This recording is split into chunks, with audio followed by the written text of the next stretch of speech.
이 방송은 방송통신심의위원회의 제재조치 결정에 따른 방송통신위원회 결정사항 고지 방송입니다. 서울경제TV는 2013년 10월 2일 21시에서 22시 등에 방송된 주식승천 프로그램에서 주식 전문가 멘토의 유료 강의에 관한 사항 및 유료 정보를 포함한 증권방송 홈페이지 주소 등을 진행자와 수차례 걸친 자막을 통해 구체적으로 고지하는 장면 등을 방송한 사실이 있습니다. 이는 방송심의에 관한 규정 제46조 제2항을 위반한 내용으로 방송통신심의위원회의 제재조치 결정에 따라 방송통신위원회로부터 주의 조치를 받았습니다. 이러한 제재조치 내용을 알려드리며 저희 서울경제TV는 이를 계기로 방송심의에 관한 규정 등 관련 법규를 준수하고 보다 좋은 프로그램을 방송하도록 최선의 노력을 다하겠습니다. 서울경제TV입니다.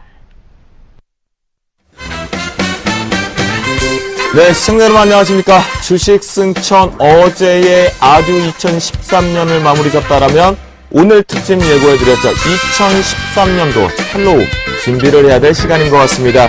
오늘 그 부분을 준비를 해보도록 하겠는데요. 이곳저곳에서 오늘 2013년을 보내는 타디 씨와 함께 2014년도 전망들이 많이 나왔습니다. 여러분들도 이 주말을 이용해서 많이들 점검하고 확인해 보실 것 같은데요. 저희가 그 시간을 절약해드리도록 약속드리겠습니다. 그래서 2014년도 과연 정말 장밋빛이 있는지, 그 속에서 우리의 먹거리, 계좌를 승천시킬 수 있는 타이밍들은 무엇이 있는지 집중적으로 해부해보는 시간을 갖겠습니다. 먼저 시황 정리 좀 짧게 하도록 하겠습니다. 코스피 시장 배당락은 없었습니다. 2.98포인트 상승 마감한 2002.28포인트로 상승 마감을 했고요. 코스닥 강한 상승세가 들어왔습니다. 7.9포인트 상승 마감한 496.77포인트로 역시 상승 마감하였습니다. 원달러 환율치 5.4원 하락 마감한 1053.9원으로 거래를 마추었고요.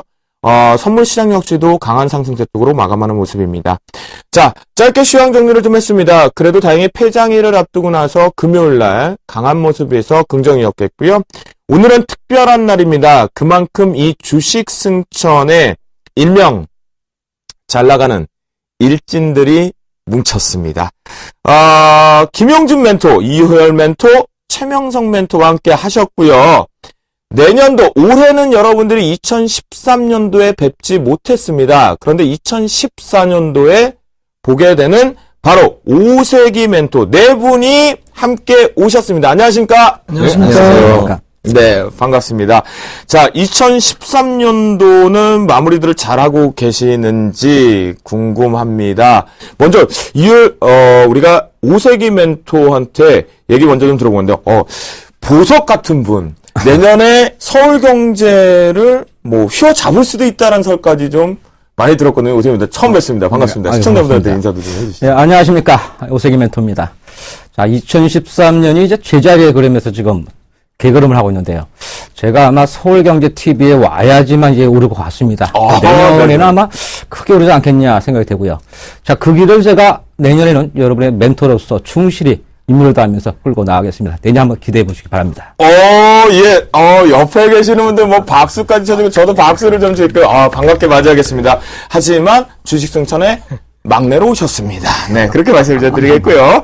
자, 주식승천에 어쩌면 큰형님 역할을 하고 계시는 분입니다. 김용준 멘토죠. 우리 교수님. 2014년 동안 가장 많이 시달렸던 내용은 전화가 와서 가족들이 들어오면 어디 대학교 교수님이시냐 물어봤는데 주식승천대학교 교수님이셨고요. 2013년도 어떻게 마무리 잘하고 계세요? 김용준 멘토? 잘 안 되고 있습니다.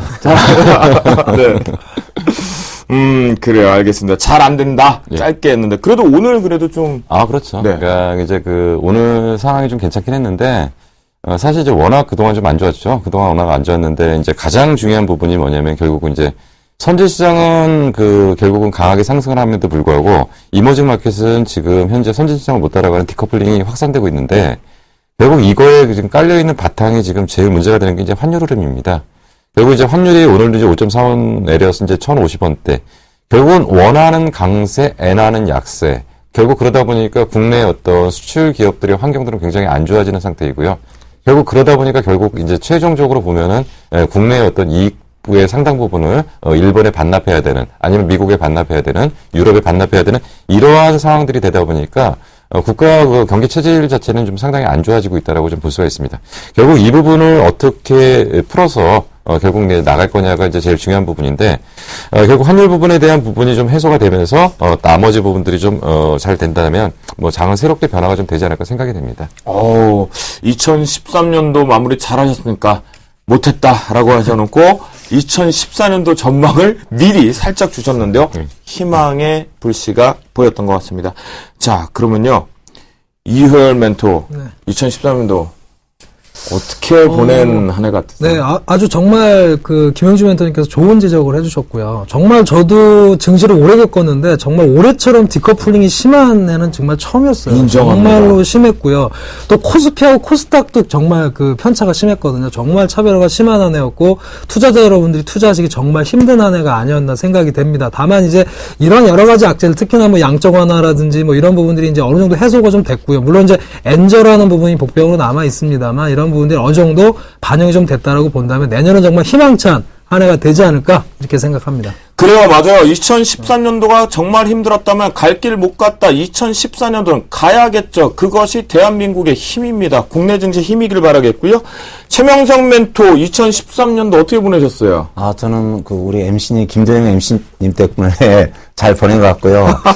사실 너무나 힘들었습니다. 오늘 거래소 이사장님께서 발표를 했는데 미국과 일본 지수는 승승장구하는데 우리 한국 지수는 좀 힘들었다. 너무 이제 규제가 많았다 했는데 사실 2,000종목 중에서 7종목을 제한 나머지 종목은 거의 99%가 다 하락했습니다. 거의 우리 개인 투자자들 한 10에서 50% 다 손실이 나 있는데 어느 정도 이제 규제를 거래소 코스닥 여러 가지 규제를 좀 완화해주면 2014년도부터는 상당히 기대되는 장이다. 그래서 이렇게 어려운 장에서도 우리 서울경제TV나 주식승천 멘토들이 너무 좀 잘했던 것 같아요. 수익률 보험 잘했고 우리 시청자 여러분들 위해서 열심히 일했는데 2014년도에도 열심히 일하겠습니다.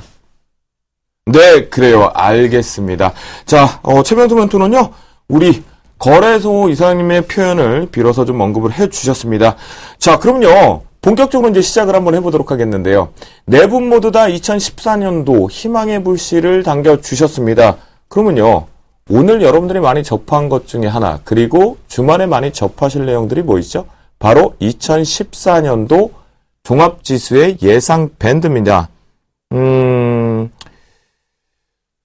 그 레포트보다 우리가 더 명확하겠죠? 우리 멘토분들이. 저는 믿어 의심치 않습니다. 자, 재미 삼아는 안 되겠죠. 분명히 자신의 시황감과 전략이 곁들어 있을 것 같습니다.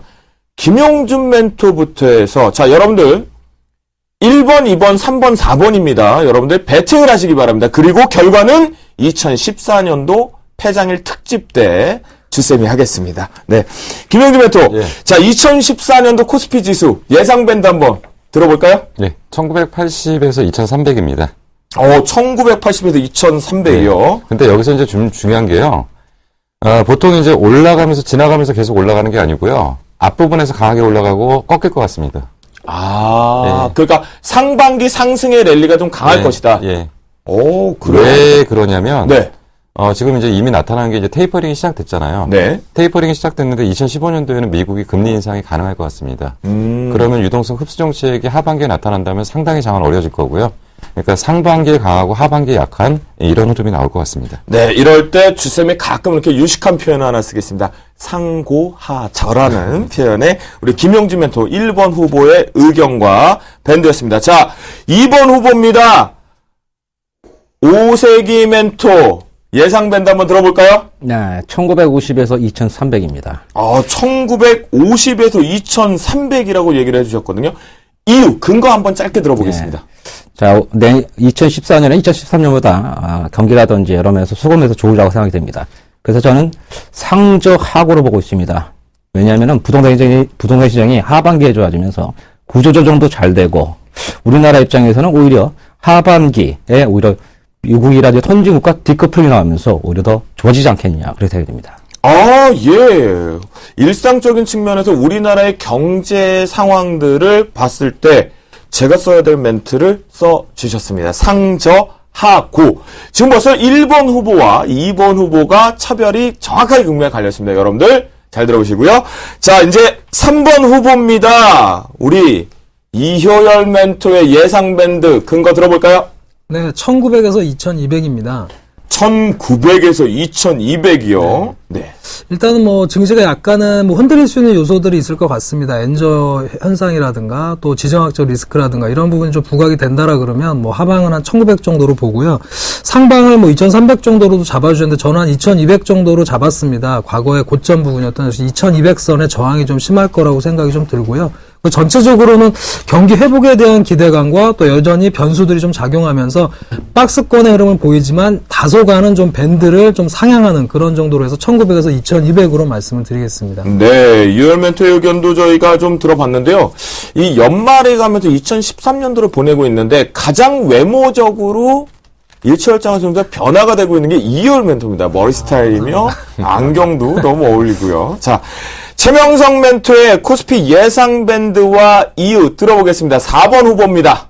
예, 제가 2014년도 예상 밴드는 솔직히 마음은 3,000포인트인데요. 예상 포인트는 1,800에서 2,200을 드리겠습니다. 그러면 지금 우리가 북한발 리스크도 아직 남아있고요. 미국과 일본이 승승장구하기 때문에 신고가는 언젠가 한번 급락이 나오게 돼 있습니다. 그래서 급락 날 때 한 1,800을 일시적으로, 그러니까 1,800대에서 논다는 게 아니라 일시적으로 찍었다가 한 2,200까지, 근데 2,300까지도 갈 수 있는데 보수적인 관점으로 정부 정책의 원칙과 소신 그걸 강조하니까 한 1,800에서 일시로 찍었다가 2,000에서 2,200 사이에서 좀 지수가 움직이지 않을까 그런 생각을 해봅니다.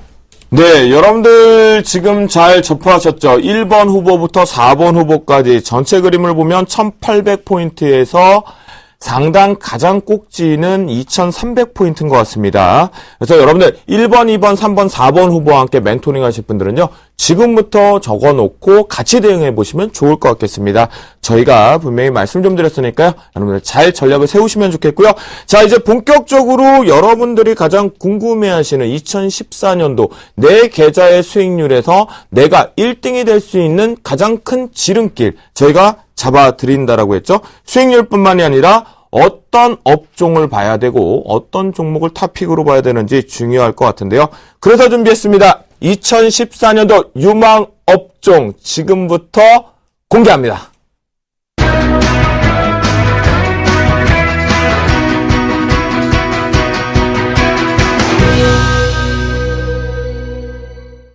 본격적으로요. 우리가 화면을 통해서 땅 때려줬죠. 그래서 공개를 이제 시작을 하는데요. 알아보도록 하겠습니다.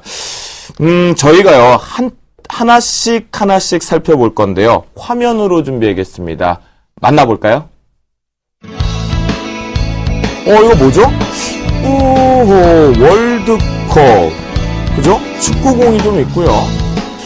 야, 내년이 기대되는 사진인 것 같은데요.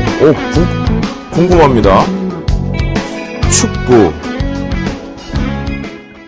도대체 어떤 업종이고 2014년도를 빛낼까요? 어떤 멘토 그때 갖고 오신 거예요? 네, 제가 준비했습니다. 예, 그래요. 이효열 멘토 가치 투자. 네. 이 주식 저렴한가요? 라는 주인공입니다. 들어볼까요? 네, 광고 미디어 업종을 좀 준비를 했는데요. 아까 보신 거는 이제 2014년 브라질 월드컵의 공식 공인구죠. 브라질파 사진이었는데요. 내년에 특히나 여러 가지 스포츠 빅 이벤트들이 굉장히 많습니다. 김연아 선수가 출전할 소치 동계올림픽이 있고요. 그 다음에 여름에는 또 우리 뜨겁게 여름을 달궈줄 브라질 월드컵이 있고요. 또 가을쯤에는 또 아시안 게임이 또 결정이 되어 있습니다. 그래서 내년에 특히나 스포츠 이벤트들이 굉장히 많기 때문에 제가 광고 미디어 업종을 제가 말씀을 좀 드렸고요. 광고 시장에 이런 영향들도 있고요. 또 경기 회복 기대감의 영향으로 해서 전년 대비해서는 6.2% 정도 성장할 것으로 예상을 좀 하고 있습니다. 그리고 또 광고 미디어 업종 같은 경우는 최근에 굉장히 저도 이제 TV에서도 많이 VOD도 보고 하고 있습니다만 VOD의 성장이라든가 또 홈쇼핑 송출 수수료의 증가라든가 이런 부분 때문에 이익 성장이 좀 기대되는 부분이 아닌가라고 생각이 되고요. 또 전체적으로 그런 부분들이 또 컨텐츠 산업에도 굉장히 영향을 미치지 않을까 생각을 해서 제가 광고 미디어 업종을 제가 추천을 좀 드리겠습니다. 그러면 이제 업종 중에서 탑픽은 광고 미디어를 잘 보자. 네. 그런 얘기를 좀 해주셨고요. 그러면요, 탑픽 종목도 좀 들어봐야 될 것 같거든요. 이율 멘토. 네, 뭐 여러 가지 광고 제일기획이라든가 뭐 SBS라든가 여러 가지 뭐 그 특징주들이 있습니다만 저는 오늘은 이제 CJ 헬로비전을 좀 말씀을 좀 드리겠습니다. 뭐 케이블 방송에서 대표적인 뭐 1위 업체가 되겠는데요. 내년에 SO 규제 완화가 또 예상이 되고 최근에 이제 정부에서도 그런 광고 촉진법이나 뭐 이런 광고 촉진법 이런 것들이 좀 발표가 좀 됐었고요. 또 최근에도 이제 강원 방송을 인수를 좀 하는 등 계속해서 M&A로 영역을 좀 넓혀가고 있는 그런 부분이에요. 그래서 그런 부분 때문에 최근에도 주가도 좋은 흐름을 좀 보여주고 있는데 뭐 그런 부분에서 굉장히 모멘텀을 좀 받지 않을까 생각이 좀 되고요. 또 아까도 말씀드렸습니다만 계속해서 VOD 매출의 증가라든가 이런 부분들이 계속 기대가 된다라 그러면 내년에도 아마 우상향할 수 있는 흐름이 나오지 않을까 이렇게 말씀을 드리겠습니다. 네, 최근에 특히나 이 케이블 SO, MSO 사업을 하고 있는 쪽에서 VOD 사업을 확장을 하면서 광고들이 좀 많이 나오더라고요. 기대가 좀 될 것 같겠고요. 좀 추가적으로 CJ 헬로비전 좀 더 추가 부연 설명이 있을까요? 네, 제가 매출 전망에 대한 자료를 좀 준비했는데요. 자료만 보시면서 제가 말씀 좀 드리겠습니다. 네. 네, 지금 방송이 좀 나오고 있는데, 그, CJ 헬로비전 같은 경우에는 뭐 이제 케이블 방송사이긴 합니다만 여러 가지 뭐 헬로 TV라든가 또 인터넷이죠. 헬로넷이라든가 또 가입자 간에 뭐, 통화료가 없는 뭐 헬로폰이라든가 여러 가지 사업들을 좀 하고 있습니다. 이런 매출 구성이 좀 다양한 그런 모습들이겠고요. 내년에 매출 전망들을 보시면 전체적으로 방송이라든가 또 인터넷이라든가 신사업 쪽에서 굉장히 신장하는 모습들이 예상이 좀 되고 있습니다. 2014년에는요. 그래서 올해 대비해서 한 1,600억 원 가량 뭐 영업이익이 좀 나오지 않을까 이렇게 좀 예상을 좀 하고 있는 부분이기 때문에 이런 부분으로 본다면 뭐 최근에 주가가 많이 오르긴 했습니다만 추가적인 특히나 이제 말씀드렸듯이 스포츠 이벤트들이 많이 좀 대기하고 있기 때문에 모멘텀으로 좀 작용하지 않을까 이렇게 말씀을 좀 드리겠고요. 뭐 재무제표도 잠깐 좀 보시는데 전체적으로 올해 좀 수익성이 약간 떨어졌습니다. 광고 시장 자체가 크게 성장을 못했기 때문에 올해는 크게 성장을 못했는데 내년에 이런 영향들을 좀 감안한다라 그러면 전체적으로는 계속 매출이나 영업이 증가하는 그런 모양새들이 나타나지 않을까 이렇게 말씀드리겠습니다. 네, 광고 미디어 업종 이율 멘토가 탑픽 업종으로 했는데 나머지 세 분의 멘토들은 어떻게 생각하는지 한번 들어보겠습니다. 어떤 분께서 먼저? 제가 먼저 하죠. 네, 오세기 멘토. 네, 저도 뭐 동감합니다. 저도 CJ 헬로비전 가입해 있으니까요. 아, 네네. 네, 근데 제대로 주저로서의 역할을 하고 예, 계시네요. 근데 중요한 거는 내년에 월드컵에 16강이 이제 들어야 되거든요. 그래서 매출을 되는데 어떻게 예상을 해요? 저는 심적으로는 16강을 진출할 것으로 예상을 하고요. 일단은 조편성도 나쁘지 않다라고 좀 이렇게 말이 좀 나오고 있어서 아마 그리고 이벤트들이 계속 좀 이어져요. 뭐 브라질 월드컵뿐만 아니라 동계올림픽이나 아시안게임도 계속 좀 있기 때문에 그런 부분들이 아마 광고 시장에는 좀 좋은 역할을 하지 않을까 이렇게 저는 생각을 하고 있습니다. 오세기 멘토 보상 맞는 것 같습니다. 결론은 결국 그러니까 광고 미디어의 업종 수혜와 함께 우리한테 주가의 수익까지 가져오려면 결론은 16강 가느냐 못 가느냐라는 것 같은데요. 김영기 멘토 광고 미디어 업종 어떻게 보세요? 일단은 지금 CJ 헬로비전은 이제 딴 거는 다 객관적으로 괜찮은데 이제 그룹 리스크는 어떤가요? 그룹 리스크. 그룹 리스크요? 예. 글쎄요. 최근에 CJ 그룹이 상당히 좀 고전을 했어요, 올해요. CJ 제일제당이라든가 여러 가지, CJ E&M도 그렇고요. 굉장히 그 부분은 굉장히 저도 공감을 하는데요.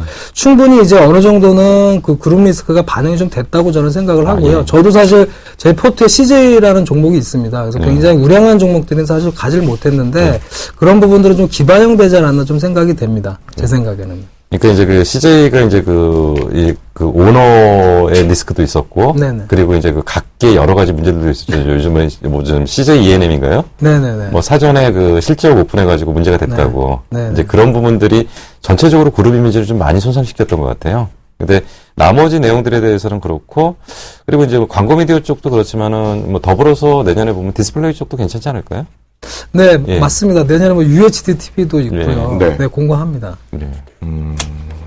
그러니까 광고 미디어와 함께 여러분들 바로 캡처하셨죠? 김영기 멘토가 바로 이 디스플레이 쪽 업종도 좀 봐야 된다라는 얘기를 좀 해주셨습니다. 자, 이호열 멘토는 내년 탑픽 쪽으로 광고 미디어 업종에서 탑픽 종목은 CJ 헬로비전을 언급해 주셨습니다. 그런데 여기서 완벽한 힌트가 나온 것 같아요. 월드컵 16강 가면 주가는 더 갈 것 같습니다. 오세기 멘토의 의견에 저도 동의합니다. 4강 신화까지 갔으면 참 좋겠는데요. 자, 그러면요, 이제 발빠르게 두 번째 힌트 사진 저도 너무 궁금하거든요. 공개합니다. 이야, 잠깐만요. 이거 제 차는 아닌데, 제 차는 아니거든요. 차 사진이 좀 나왔습니다. 요때 언제 한번 저희가 승천에서 한번 봤던 사진 같은데요. 기대가 됩니다. 저 멋진, 섹시한 자동차의 주인공이 될 수 있는 멘토. 어떤 분이 준비하신 거예요? 예, 제가 준비했습니다. 김용준 멘토의 섹시함은 아닌데요.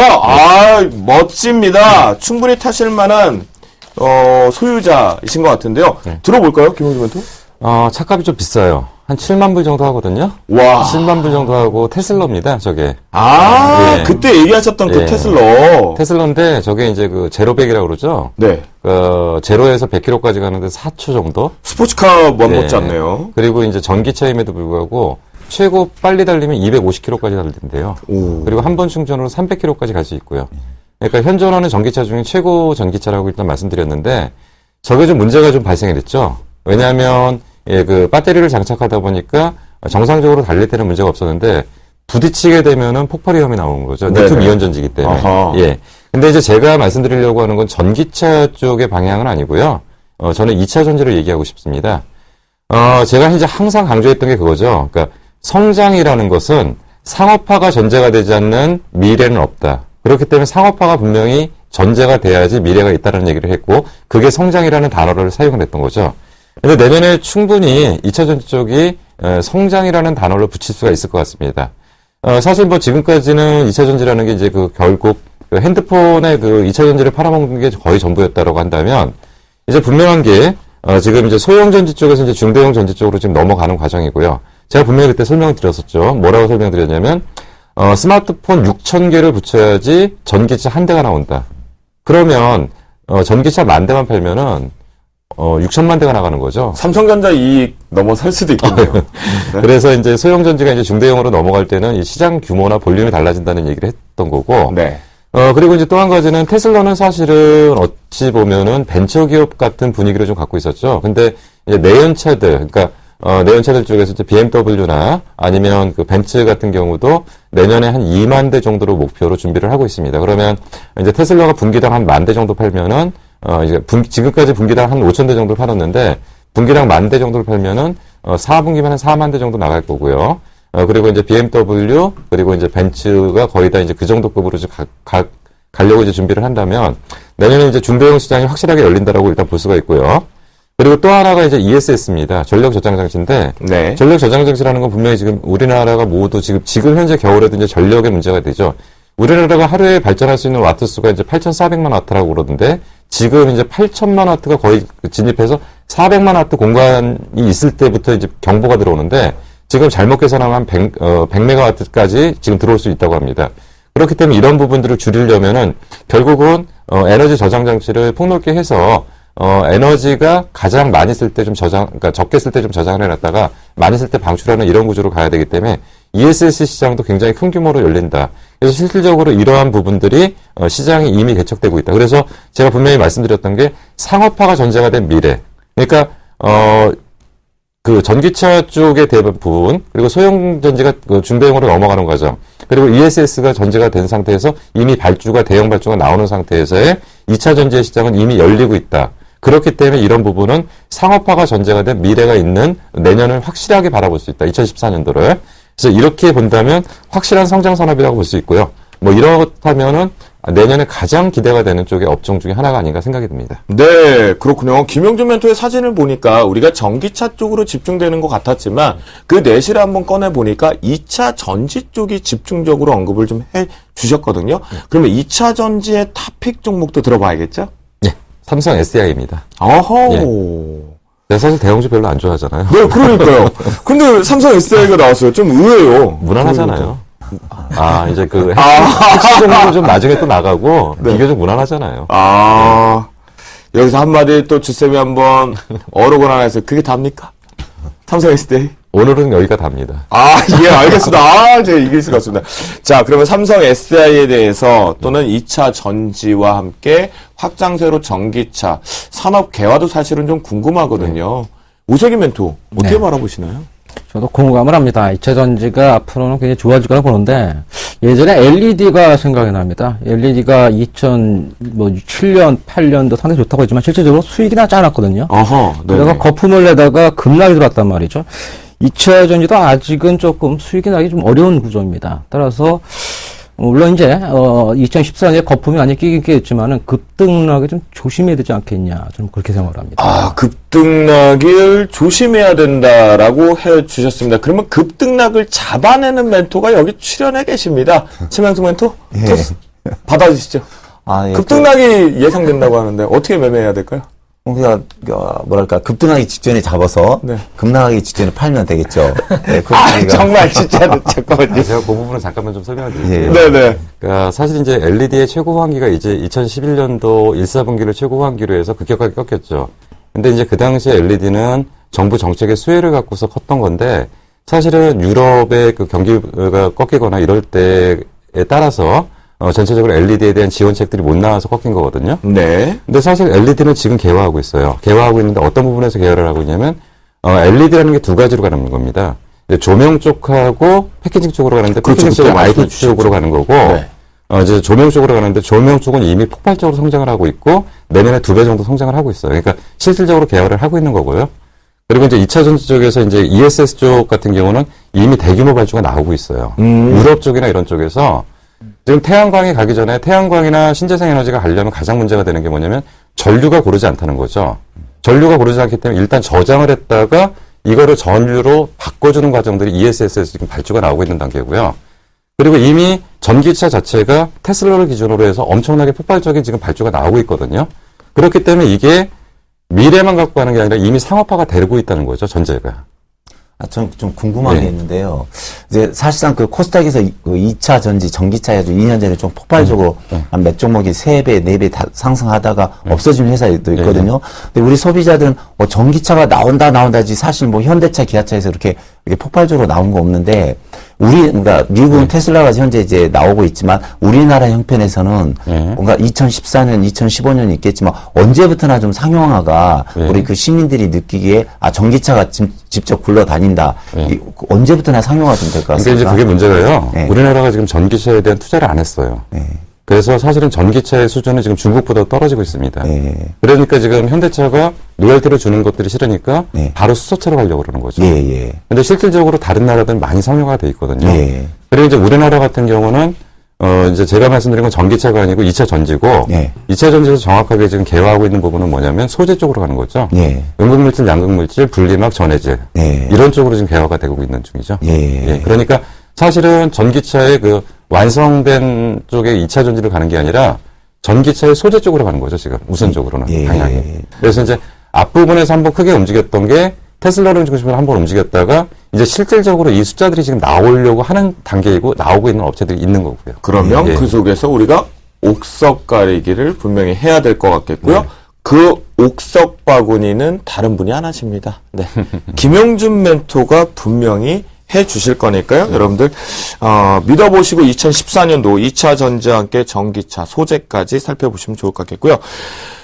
자, 이제 다음에는 어떤 사진이 공개될지 또 궁금합니다. 월드컵 그리고 전기차, 섹시한 전기차가 나왔습니다. 그럼 이제는 미녀와 미남이 나올까요? 궁금한데요. 화면으로 만나봅니다. 네. 미남은 아닌 걸로, 미녀도 아닌 걸로 일단 결론을 내고요. 조금 부담스러운 사진이 좀 나왔습니다. 이게 결국은 지금 우리나라의 지정학적 리스크를 가장 많이 대변할 수 있는 사진인 것 같은데요.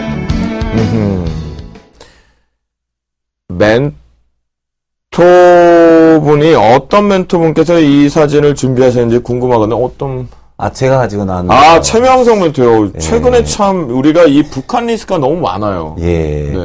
방금 그 사진에 나온 분이 조용히 좀 웃으면서 살면 좋은데 좀 방금 얼굴 보셨지만 화가 많이 나 있고 성질을 많이 내고 인상을 팍팍 쏘여 있는데 제발 좀 웃으면서 조용히 좀 살았으면 좋겠어요. 네. 근데 지금 북한이 지금 리스크가 좀 심하죠. 일단 김정은 1인 체제로 가고 있는데 이번에 제2인자 장성택 체제가 이제 붕괴가 됐고 상당히 좀 리스크를 많이 가지고 있습니다. 근데 이번 국방부 장관도 말을 했지만 김정은 1인 체제가 아직은 북한이 불확실하고 현재 온건파인 장성택 씨 처형 이후에 군부의 과도한 충성심으로 인하여 서해안이나 중부전선의 국지전 가능성이 있으며 북한 주민들의 관심을 끌기 위한 4차 핵실험이나 전쟁적으로 이슈를 끌 수 있다고 했는데요.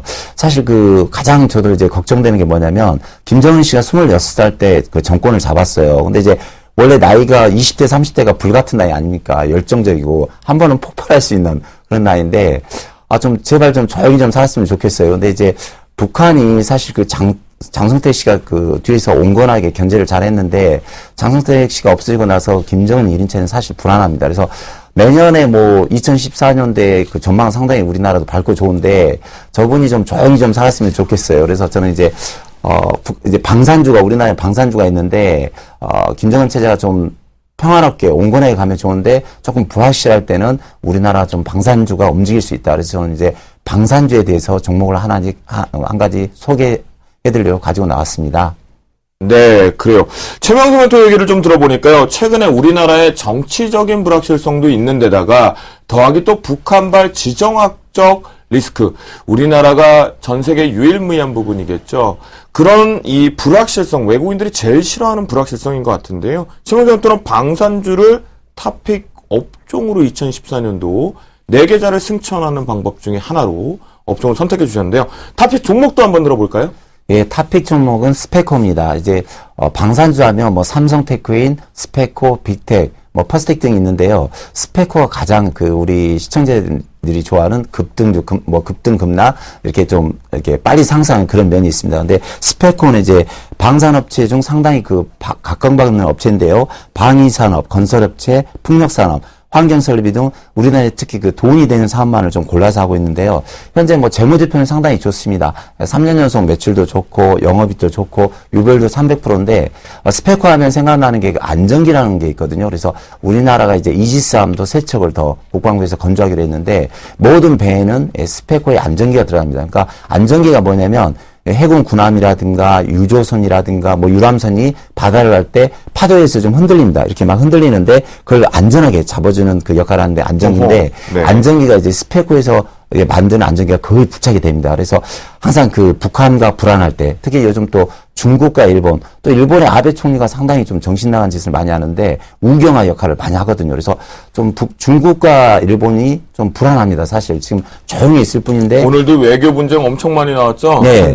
아베가 상당히 좀 정신을 못 차린 것 같은데 아베와 중국이 좀 대국이라 가만히 있을 뿐이지 언젠가는 한번 터뜨리거든요. 그러면 2014년도에는 분명히 중국과 일본의 한판 승부가 있을 수도 있어요. 이제 다오다이 군도 센카 군대인데 거기도 이제 분쟁이 있을 때 스페코가 이렇게 상승할 수 있고요. 또 북한이 특히 3월달, 4월달 중에 꼭 한 번씩 움직이거든요. 김일성 추도식을 이렇게 계기로 해서 움직이는데 그때 내년에 한 2번 정도는 꼭 이슈가 될 수 있습니다. 그래서 저는 방산주 스페코를 한번 추천하고자 합니다. 네, 그래요. 우리 최명석 멘토의 의견을 좀 들어봤는데요. 이제 다른 멘토분들이 과연 2014년도 승천할 수 있는 탑픽 종목으로 다들 동의를 하실지 사실 저도 되게 궁금해요. 최근에 이 불확실성이 너무 커지고 있어서요. 붕괴설까지 좀 나오고 있으니까요. 카더라가 너무 심하거든요. 어떤 분께서 먼저 물꼬를 좀 터주시겠습니까? 저는 개인적으로 안 올라갔으면 좋겠습니다. 스페코가 어르신 말씀이에요. 오세훈 멘토는요? 네. 2013년에는 김정은이가 도발을 했지만 성공을 못했단 말이죠. 예. 오히려 손실을 많이 본 것 같은데 예. 과연 닭대가리도 아니고 예. 2014년에 또 할지 예. 의문스럽네요. 근데 도발은 해도 우리 남한이 분명히 이깁니다. 우리 한국 이긴데 우리 승천 멘토들이 많이 있으니까 분명히 이기는데 도발은 못했는데 도발했을 때 언론이 가만히 있질 않거든요. 온 세계에 이렇게 나팔을 불죠. 그러면 또 그때 좀 움직일 수 있죠. 그래서 저도 제발 좀 조용히 좀 살았으면 좋겠습니다. 근데 저도 들은 얘기인데요. 네. 그 중국이 안 도와주면 기름이 없어서 전쟁을 못 한다며요. 예, 예. 아, 진짜요? 오. 오호. 수 그 있죠. 일리 있는 말인데요, 예. 진짜로. 오, 그래요. 이월 멘토. 네. 일단은 글쎄요. 근데 저는 개인적으로는 조금 뭐 방산주 사실은 좀 우리나라 정부가 뭐 사실 세금 문제도 많이 좀 대두되고 있는데 사실 국방부 예산을 좀 많이 썼으면 하는 사실 개인적인 생각이 있어요. 왜냐하면 사실 역사가 좀 반복이 되잖아요. 사실 계속 외세 침략에 사실 그 멍든 저희 역사인데 네. 사실은 지금도 보면 세계 열강에 많이 좀 둘러싸여 있는 환경이 아닌가 생각이 돼요. 그래서 그런 부분에서는 좀 그 방산주들이 오히려 탄력을 좀 받았으면 하는 바람이고요. 저도 생각은 많이 안 해봤으면 좋겠습니다. 저는 사실은 뭐 그런 일이 좀 안 벌어졌으면 하는 게 제 바람입니다. 저도 그런 바람입니다. 자, 그러면요, 제가 네 분께 제 나름대로 좀 궁금사항 하나만 짧게 좀 여쭙겠습니다. 만약 이 방산주가 반대로 급락이 나온다면, 우리 주식 투자자분들은 다른 여러분들이 말씀해 주시는 타픽 종목들과 업종을 가지고 계좌가 승천되겠죠? 김영주 멘토? 이제 방산주가 급락을 하면은 다른 쪽에서 커버가 된다는 얘기죠. 네. 예. 이 방산주 나름대로의 어떤 매력은 있죠. 그러니까 아까 그 이월 멘토님 말씀하신 것처럼 예, 분명한 거는 이제 산업 자체에 대한 어떤 그런 부분들은 되는데 네. 지금 말씀하시는 거는 이러한 급락이 나올 때 딴 쪽에서 우리가 커버를 해줄 수 있냐는 그렇죠. 얘기잖아요. 그러니까 이게 이제 결국 그거죠. 네. 지정학적 리스크가 많이 해소가 됨으로 네. 인해서 네. 우리나라의 정치적인 부분이 안정화돼서 네. 우리의 투자 습관이 네. 투자의 모습을 통해서 네. 계좌가 승천될 수 있는 네. 14년도가 되겠느냐. 그러니까 저는 이제 그거보다 먼저 이제 네. 그 최명성 원태님이 가져오셨는데 그거 급락하는데 우리가 커버할 수 있다고 하니까 이게 좀 말이 좀 그렇잖아요. 그렇죠. 예. 제가 반성하겠습니다. 네, 제가 질문을 조금 잘못 드린 것 아니, 같은데요. 저기요. 네. 방산주가 급락하면, 네. 뭐, 이렇게 김영준 멘토님이 가져오신 2차 전지주나, 또 이렇게 이월 멘토님이 가져오신 미디어 관련주로 얼른 붙으면 되죠. 아니. 그러니까 방산주 쪽으로 제가 말씀드렸는데, 이제 어떻게 보면 우리 입장에서 방산주가 강하게 가면 잘 가던 주가들이 많이 빠지잖아요. 오세훈 예, 멘토. 예. 그렇잖아요. 그렇죠. 그 지정학적 리스크라는 핑계를 대면서요. 컨치 리스크가 30% 이상씩 프리미엄 붙으니까 그러니까요. 나빠지지 아무래도. 네, 그러면 우리가 이 방산주를 어떻게 보면 코덱스 인버스의 개념처럼 흐름을 조금 보는 것도 투자 습관에서 좋을까요? 오세훈 멘토? 뭐 방산주라고 선물을 매도 치면 되니까요. 간단하지 않습니까? 주식을 필요 없죠. 네. 자꾸 분위기가 주쌤이 오늘 강적들을 만나고 있는 느낌. 이분들이 일진다운 모습들을 보여주고 계십니다. 자, 이제 기다리셨습니다. 네 번째 화면 저도 궁금하거든요. 사진 한번 공개합니다. 와, 제가 직접 몰아봤으면 하는 건데요. 엄청 큰 배입니다. 정말 배인데요. 이 배가 저희 이렇게 보기에는 컨테이너 선사인지 벌크 선사인지 아니면 저게 조선주를 얘기하는 건지 해운주를 얘기하는지 되게 궁금하거든요. 일단 들어보겠습니다. 네, 요거는 이제 당연히 우리 오세기 멘토가 준비를 하셨거든요. 그리고 아마 우리 서울경제 시청자분들이 아주 깐깐하신 시청자분들입니다. 옥석 가르게 잘 아시는데 오세기 멘토가 준비하신 것 같아요. 한번 들어볼까요? 해운업종인지 조선업종인지부터가 궁금해요. 조선하고 해운은 한 몸입니다. 한 몸이다. 한 몸으로 봐야죠. 네, 그래요. 사실 뭐 해운 업종은 우리나라가 글로벌 수익권이 아니기 때문에 지금 구조조정을 하고 있는 것이고 조선은 1, 2, 3이기 때문에 지금 살아있는 겁니다. 어허. 사실은 한 몸인 거죠. 이 조선이라고 하는 것은 경기에 굉장히 민감하다는 겁니다. 그리고 조선은 한번 경기가 살아나면서 방향을 틀게 되면은 그 방향으로 끝까지 간다는 거죠. 우리가 과거에 그걸 경험을 많이 했습니다. 그러다 보니까 착각을 하게 됩니다. 버블을 오히려 대형주정에서 버블이 쉽게 나오는 것이 바로 이 조선주입니다. 사실 13, 14 정도 넘어가는 선부터는 조금 여러분이 자제를 하셔야 되는데 우리가 2000년대 중국이 성장하면서 퍼가 20까지 넘어가면서 굉장히 그때도 뭐 이 세계에서 뭐 난다긴다 하는 분들이 20이 넘어가는데 추천하다가 아주 꼬꾸라졌죠. 지금 뭐 없어진 분들 제가 상당히 봤는데 그만큼 이 조선은 이 추천하기 어렵지만은 이 고점을 잡기도 상당히 어렵다는 겁니다. 왜냐하면 지금은 또 이 조선주가 과연 중국주냐, 유럽주냐, 여기도 헷갈리거든요. 사실은 이제 중국주가 아닙니다. 중국과는 이제 경쟁의 관계고, 조선주는 이제 유럽 내지는 글로벌 시황하고 연계되는 그런 업종이다. 이렇게 보시면 될 것 같고요. 따라서 경제 관련 올해 턴어라운드의 제1 종목은 역시 조선 해운주가 되지 않겠냐 생각이 됩니다. 조금 전에 말씀드렸듯이 글로벌 1, 2, 3위를 점유하고 있다. 이것이 굉장히 좋고요. 내년에는, 2014년에는, 이 글로벌 경기가 어떻게 보면 디스인플레이션이죠. 그러니까 경기가 물가가 안정적인 수준에서 잠재 성장을 넘어가는 수준이기 때문에 상당히 안정된 골드락스 경제가 나올 가능성이 상당히 있습니다. 유동성에 대한 불안이 있지만 그건 큰 문제가 사실 아니에요. 정상적으로 하기 때문에 오히려 주가에는 호재라고 볼 수가 있죠. 그래서 무역량이 늘어나면서 오히려 좋지 않겠느냐 규모가. 그래서 조선주식은 또 호황이다. 특히 유럽의 경기, 그 세계 선박 강국인 그리스가 올해 증시가 한 50% 가까이 올랐는데 이것은 뭐 내년 경제가 플러스권 나오지 않겠냐 지금 하고 있기 때문에 그리스의 남부 유럽이 좋아진다면은 이 조선에 대한 그 수주 규모가 상당히 늘어나지 않겠냐 생각되고 있고요. 유럽의 경기가 좋아지면은 에너지 분야 투자가 굉장히 늦습니다. 그래서 해양 플랜트라든지 이 해양 플랜트라든지 육상 플랜트 이 분야에서 상당히 수주가 늘어날 것이다.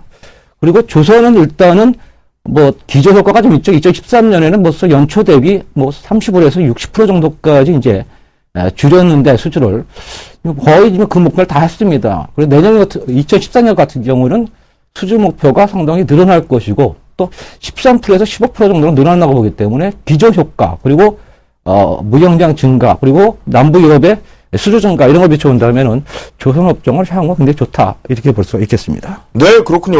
전체적으로 보니까요. 특히나 이제 유동성의 시장 속에서 미국과 유럽의 경제 지표가 긍정적 결과치가 참 좋았거든요. 그 최대 수혜를 본다라는 조선업종. 그런데 오세기 멘토가 이 얘기를 했습니다. 조선과 해운은 한 몸이다라는 얘기를 좀 해주셨고요. 자, 그러면 우리가 조선 해운 업종 중에서 탑픽 종목 오세기 멘토가 선정한 종목도 들어보겠습니다. 예, 오늘 한전해운이 상황을 쳤기 때문에 한전해운이 아닌가 하고 생각하겠지만 아닙니다.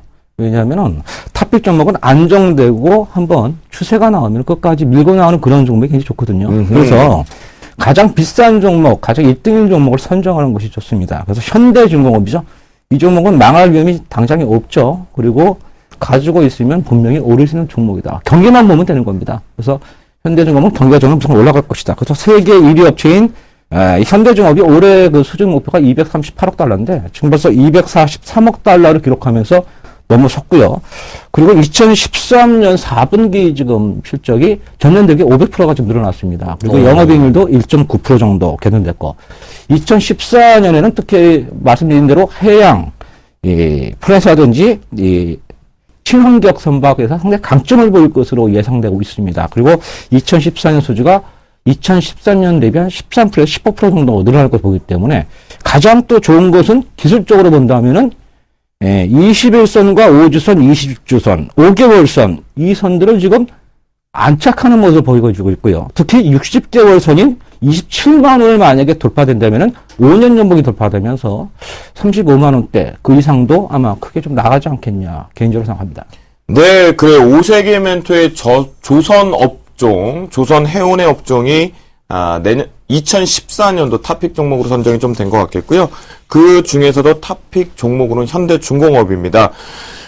자, 우리가 생각을 해보면 또 주쌤도 현대중공업 바닥에서는 샀고 중간에서 수익 실현을 했어요. 그래서 계속 가는 것이 어찌 보면 조금 쓰라린 것 같기도 한데요. 거의 고점에서 이제 이익 실현을 했기 때문에 아쉬움은 덜해요. 그런데 이 조선 해운 업종, 해운은 아직 바닥인 것 같지만 조선 업종은 사실 지금 주가의 위치는 바닥이 아니지 않습니까? 오세기 멘토.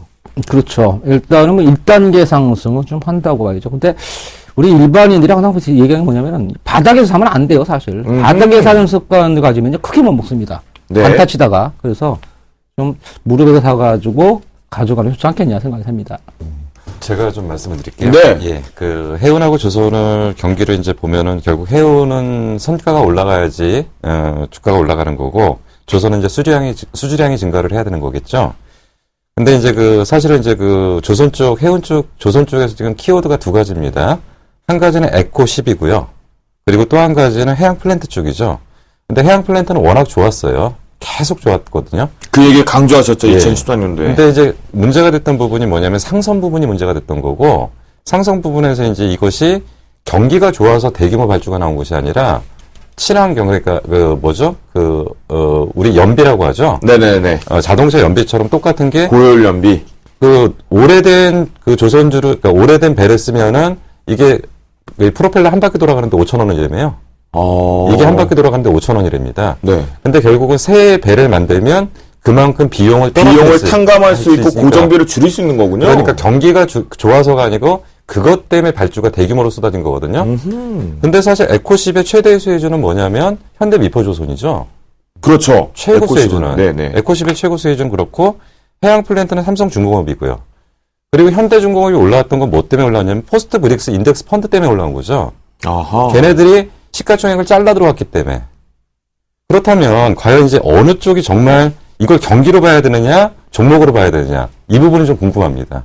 네, 저는 이번에는 그전에까지는 구조조정 중이고, 세계 글로벌 경기가 만약 좋아지냐, 안 좋아지냐, 유동성 문제도 있었기 때문에. 그래서 실질적으로 종목들이 따로 나눴어요. 업종 내에서 종목들이 그렇죠, 따로 나눴죠. 맞아요. 업종대로는 안 갔어요. 예, 그래서 올해 같은 경우는 그렇게, 2014년 같은 경우는 그렇게 봅니다. 2013년 대비 2014년은 업종으로 가치 이르지 않겠냐. 전 그렇게 봐요. 그래서 현대중공업을 제가 굳이 가져온 이유는 뭐냐면은, 조선업종 중에 1위 업체를 우리 시청자분들이 투자한다면은 적어도 평균 이상의 수익은 나지 않겠느냐. 최소한도.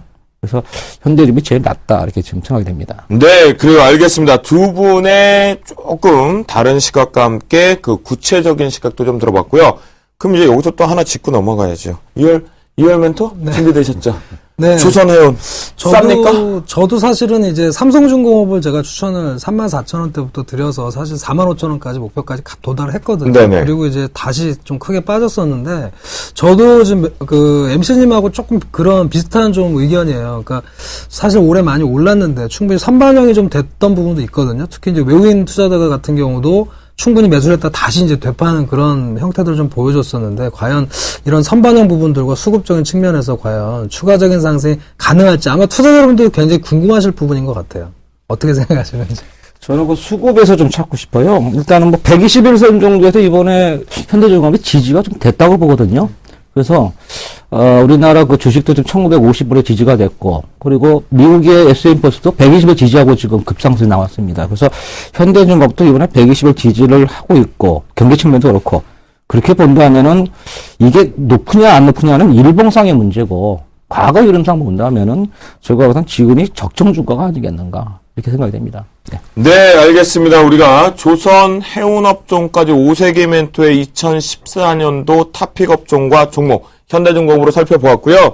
아마 이 네 분이 준비한 업종이 여타 다른 업종들 자동차 업종이나 전기전자 업종보다도 더 강하게 갈 것이라 믿어 의심치 않는다. 주쌤이 말씀드려보도록 하겠습니다. 자, 그러면요. 여러분들을 위해서 좀 더 친절하게 화면을 통해 정리해봅니다. 2014년도로 빛낼 유망 업종으로 우리 이효열 멘토는요, 광고 미디어 업종을 언급하면서 월드컵 쪽 부분을 잡아주셨고요. CJ 헬로비전을 탑픽 종목으로 선정해 주셨습니다. 김용중 멘토는요, 2차 전지와 전기차 업종 쪽으로 집중을 가져오셨는데요. 특히나 2차 전지를 집중해보자라는 의견과 함께 삼성 SDI, 오늘 조금 많이 숨기셨거든요. 공개방송 같은 데서 많이 들어보셔야 될 것 같겠고요. 자, 모두가 다 우리 최명성 멘토의 방산주 분명히 지정학적 유일무이한 리스크는 있다. 그래서 스펙코를 탑픽 종목으로 주셨는데 많이 올라가지 않았으면 좋겠다라는 의견은 모두가 다 같은 생각인 것 같습니다. 지정학적 리스크가 없었으면 하는 바람이겠죠. 방산주 당연히 도발 가능성 때문에 탑픽 업종으로 선정되었습니다. 5세기 멘토는요, 조선해운 업종 달리는 말이 더 잘 달린다. 경기 회복이 되어 있고 이에 따라서 탑픽 종목으로 현대중공업을 업종 탑픽 종목으로 선택해 주셨습니다. 이렇게 해서 주식 승천 멘토들과 함께 2014년도 주식시장을 빛내줄 유망업종 및 탑픽 종목까지 꼼꼼하게 살펴보았습니다.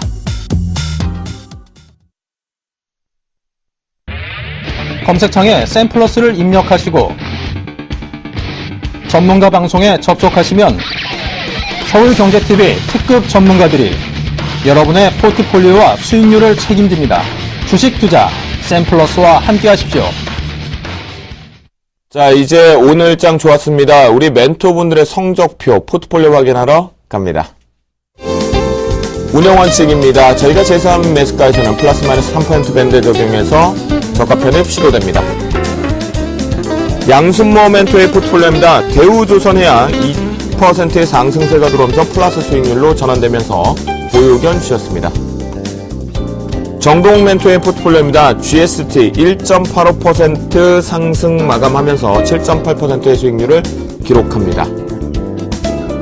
정재훈 멘토의 포트폴리오입니다. 올해 2013년도 가장 빛내지 않았을까라는 생각이 듭니다. 하리몰딩스 5.56% 상승 마감하면서 수익률 79%를 확정 거의 짓고 있습니다. 축하드린다라고 말씀드리겠습니다. 이상로 멘토의 포트폴리오입니다. 에버다임이 3%의 상승세가 들어오면서 수익률 플러스권으로 전환되는 모습입니다. 보유 의견 주셨습니다. 최명성 멘토의 포트폴리오입니다. 네오이즈게임즈 3.54% 상승 마감하면서 4% 수익률을 들어오고요. 보유 의견 주셨습니다. 이효열 멘토의 포트폴리오입니다. CJ가 0.92% 상승 마감하면서 플러스권을 유지합니다. 7.4% 수익률을 기록하고요. 보유 의견 주셨습니다. 이두코 멘토의 포트폴리오입니다. 빙그레 강보합 마감하면서요. 역시 플러스권을 유지하고 있네요. 예병군 멘토의 포트폴리오입니다. BH 실적주인데요. 3.46% 상승 마감하면서 6% 수익률을 기록하고 있습니다. 전 종목 플러스권 축하드립니다. 김용준 멘토의 포트폴리오입니다. 사파이어 테크놀로지 오늘장 제대로 반등했습니다. 5.56% 상승 마감하면서 11.6% 들어오고요. 다우기술까지 포함해서 5종목 플러스권 축하드립니다. 나무르 멘토의 하나케미칼 1.17% 상승 마감하면서 7.5%의 수익률을 기록하고 있습니다. 보유 의견 주셨습니다. 수익률 베스트 보겠습니다. 큰 변화가 좀 있었습니다. 이상로 멘토가 2위를 유지하고요. 최명수 멘토 한국가스공사가 3위, 김용준 멘토의 이라이콤이 4위권으로 껑충 올라오면서 사파이어 테크놀로지와 함께 4, 5위권을 기록하고 있습니다. 올해 대망의 1위 확정 거의 짓는 것 같습니다. 이유가 격차가 커졌는데요. 정재훈 멘토의 하리몰딩스 79% 탑픽 종목이 될 것 같습니다.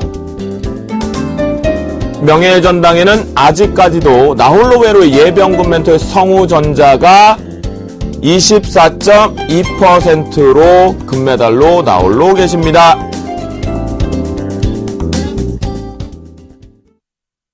네. 자, 저희가 준비한 특집은 2013년도를 보냈고 2014년도를 오늘 맞이했습니다. 여러분들에게 좀 도움이 되는 시간이었으면 좋겠고요. 남은 주말 편안하게 보내셨다가 저희는 폐장일날 주식 승천은 없습니다. 여러분들 오늘 2013년도 마지막 주식 승천 방송 사랑해주셔서 감사하고요. 2014년도 더 사랑해주시면 우리 멘토를 더 열심히 발로 손으로 뛰겠습니다. 시청자 여러분 편안한 밤 보내십시오. 감사합니다.